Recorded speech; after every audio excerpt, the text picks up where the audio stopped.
Hi guys, Miss Griffin again. We're looking at Unit 2, Skill 6B. So you should have watched 6A, hopefully tried some practice problems for positive and negative, and now we're going to talk about increasing versus decreasing.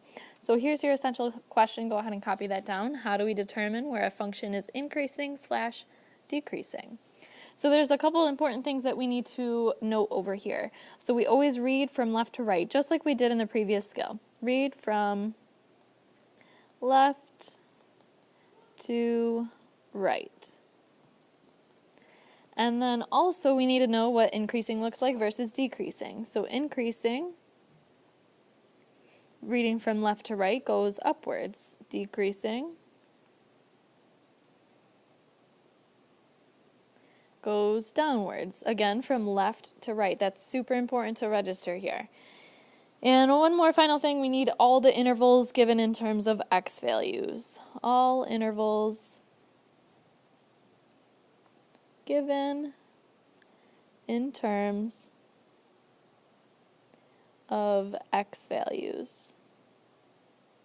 Just like we did in 2.6 Part A. So when I look at this first one, I'm going to use two different colors to highlight. Maybe we'll stick with the pink and green that we did in the last video.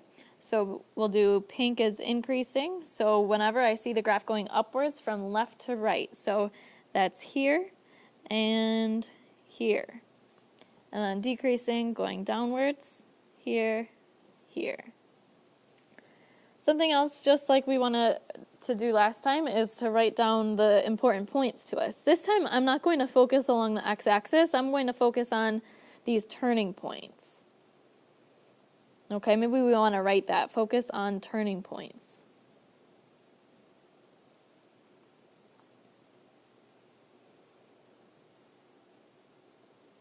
And these are going to be called your minimum and maximum, or minima and maxima.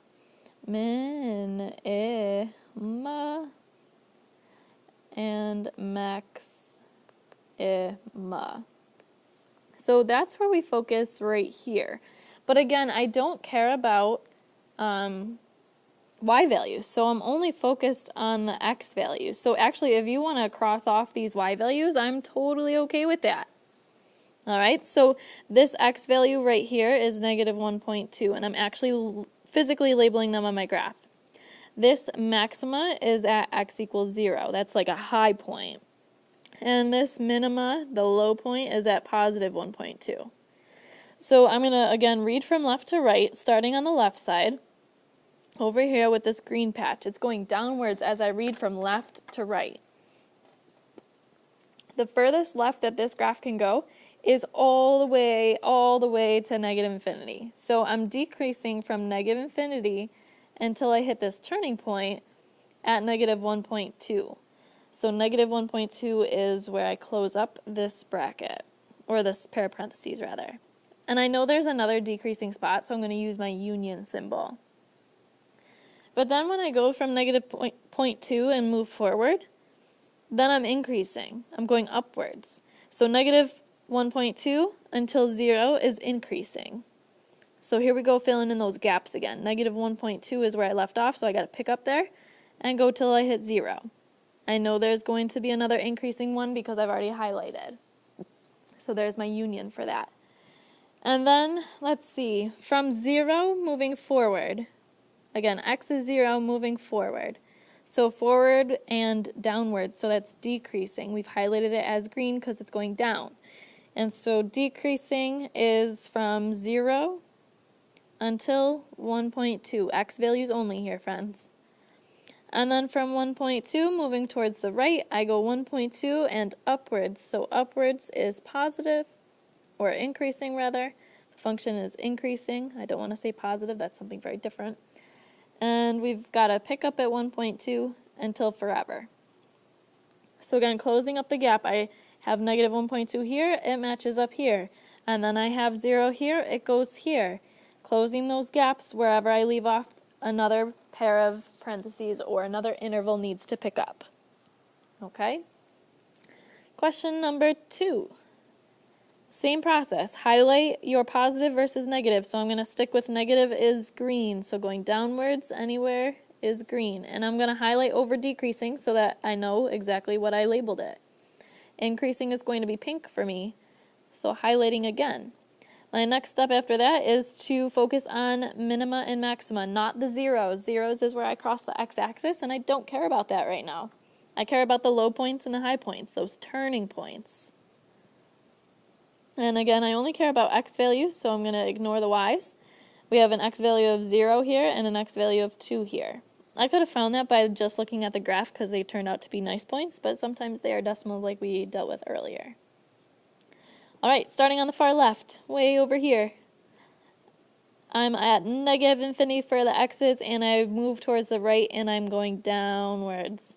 So from negative infinity till 0, we are going down, which is decreasing. I know that there's another decreasing spot, so I'm going to use my union.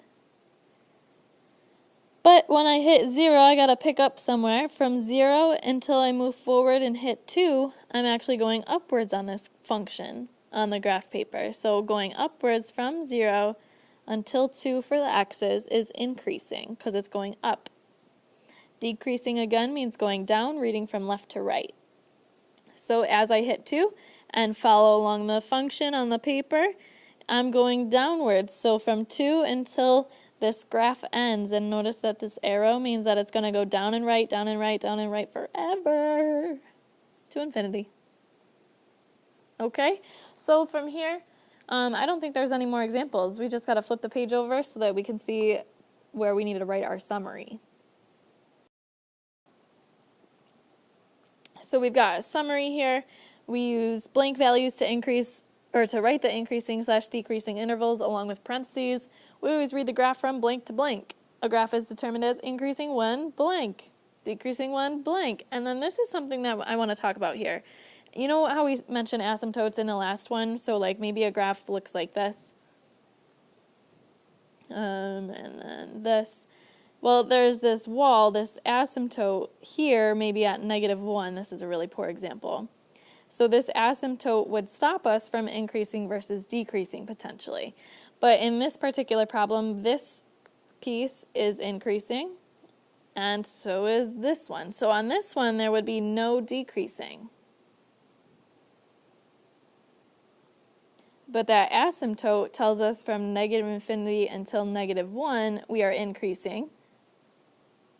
And then we have to pick up at -1 until positive infinity to increase again. Because -1 acts as a wall and stops us from graphing, increasing and decreasing. So we have to separate our intervals at -1 right there. Okay? Go ahead and move on to your practice problems. Remember, you are taking 2 CFUs today. I'm pretty sure they're both due on the same day. 2 CFUs, 2.6a and 2.6b. Okay, make sure you understand the difference between positive and negative versus increasing and decreasing. All right, adios.